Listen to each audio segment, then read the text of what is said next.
We've all watched a show or movie and found a character with tons of potential, a great backstory, or just straight up good vibes. You're rooting for them thinking, this character's gonna be something else, and falling in love with them. But then the writers do them dirty. Whether it's bad writing, no development, or just downright terrible.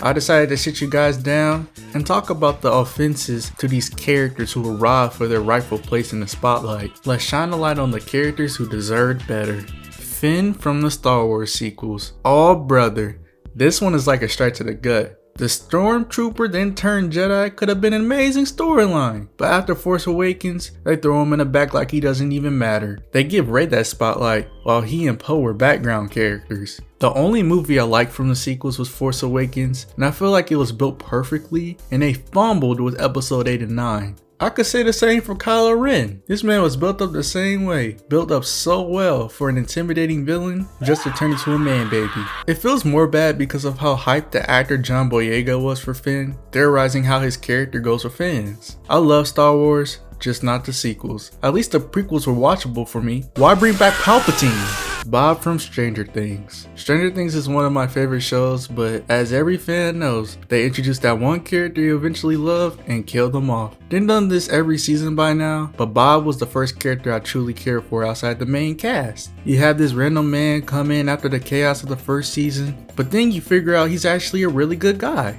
Towards the end of the second season, they get all trapped in the lab with the Demodogs. He helps them escape, but takes one look at Joyce and smiles like, bro, run! This isn't the time to be looking at your girl. I mean, I get it. It's Winona Ryder. But man, you need to get out of there. But sadly, my man gets eaten by a Demodog. I mean, it's obvious he was killed for trauma purposes and character development, but why did you kill my dog Bob? An honorable mention is Barb. She was this loyal and responsible best friend to Nancy, but she tried to look out for Nancy and Nancy shut her out. While Nancy and Steve were getting freaky and all the above in the bedroom, Barb was getting her daylights punched out by a Demogorgon. She didn't even get to grow on us, but you know who? Alexi. I'm gonna move on from the show because there's too much to say. Also, you'll hate me probably, but I didn't care for Eddie's death. He could have escaped, but played hero, and I couldn't even get attached due to knowing bro was 99% next on the kill list. Vision in Infinity War. Vision was this mighty and powerful being when he was introduced in Age of Ultron, even having to give Ultron a speech before killing him. Bro gets nerfed in Infinity War. And not only that, Scarlet Witch breaks his stone so Thanos can't get it, but this man Thanos uses the Time Stone and takes it himself. Thanos is such a great villain, but why did you have to do this man like that? On some Madara Uchiha timing.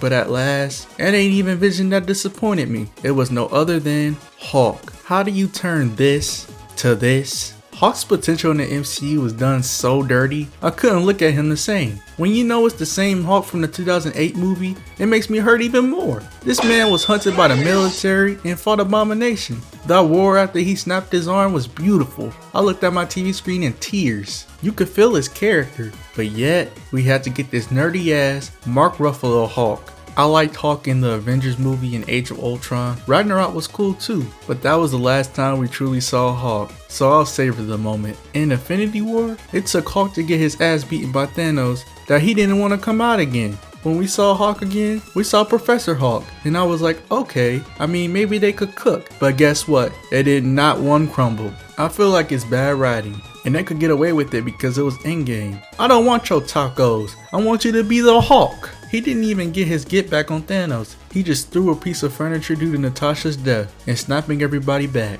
It just makes me mad and sad knowing that Hulk is just on the bench. He turned into Celtic Shaq. Ali from Squid Game. Even 3 years later, it still hits hard. He was so down to earth and wanted to go back to his family, which is why he wanted the money. He passed all 3 games successfully until the game was the infamous marble game. You know what I'm talking about. He gets betrayed by Sang Woo and he tricks him into getting him his marbles. Ali was winning the whole time. This is some Aizen, like Yagami, Eren Yeager type of pull. I fell to my knees knowing my boy got killed. Sang Woo is one of the most hated characters for me, and I'm glad he lost and died.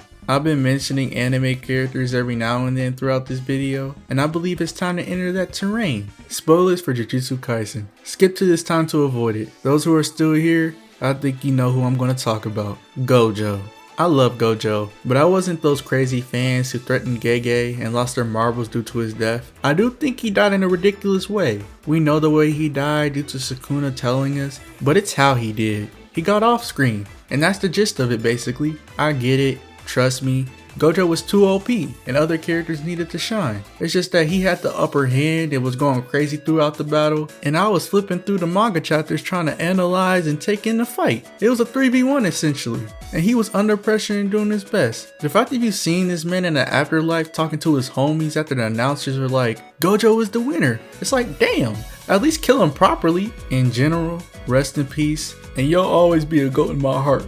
I feel like if Nombra never survived after what Mahito did to her, then she would have definitely been included on this video, but she's alive. Gohan from Dragon Ball. Look, I know he got Beats Gohan or whatever, which is cool and all, and I like everything about his transformation and aura, but don't let that change the fact of what happened to him after the Cell Saga. Initially, Toriyama, also rest in peace, you changed the game for Western media, and a lot became inspired by you. I wish you nothing but a peaceful sleep, and thank you for my childhood. He was going to make Gohan the next protagonist in the series after Cell Saga. It was either that or ending the series with it. He continued with the series of course, and made Gohan this geek who liked to study and walk around screaming, he's the great Saiyaman! We all know that Gohan ain't want to fight in the first place, but it's the fact of his development that made him so intriguing. That's why when someone asks me who my favorite character is, I will mention Teen Gohan, because he was everything I wanted in the character. Going from saving the world with your father in spirit with a Kamehameha to, hi,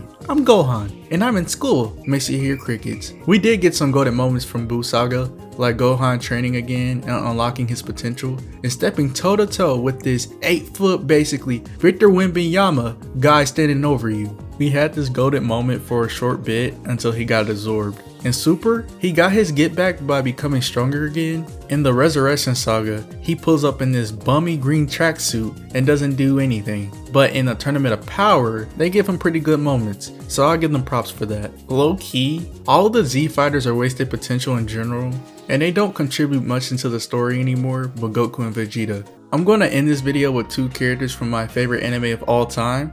That's right, you guessed it, One Piece. Psych! Naruto. Neji and Rock Lee got to be the most wasted characters I witnessed, and I'm sure you know why. Neji was written as this terrifying and promising character pre-time skip, and even Naruto, a boy who was never taken seriously, changed his outlook on things. Neji was the only ninja to become a Jonin before any of the other teams, so you would think he would contribute something in the story going forward, right? Wrong. He was on the team to retrieve Sasuke from the Sound 4 ninjas, but was never really seen after that unless it was filler, or he was in the background. This man was then used for character development, if you can call it that, and sacrifices himself. He gets killed by a stick, or pillar thrown by Obito to kill Naruto. I don't know, like you're in a Hyuga clan. You couldn't 64 palms it away or something? You're this powerful ninja who hit Jonin and hasn't done anything and die after that. Ladies and gentlemen, we have peak writing right here. Clap it up. Jokes aside, I wanted to talk about Rock Lee. Rock Lee is a character that I found really interesting. Kishimoto wrote him to be inspired by Bruce Lee, so that definitely made me have my eye on him. Pre-time skip, you see the hard work and dedication that he was doing to accomplish taijutsu. Lee couldn't use chakra, so he perfected taijutsu under the wing of Might Guy. That fight with Gaara when he pulled the weights off and it breaks the ground just shows how unique and powerful this guy is, and he beat Gaara's ass.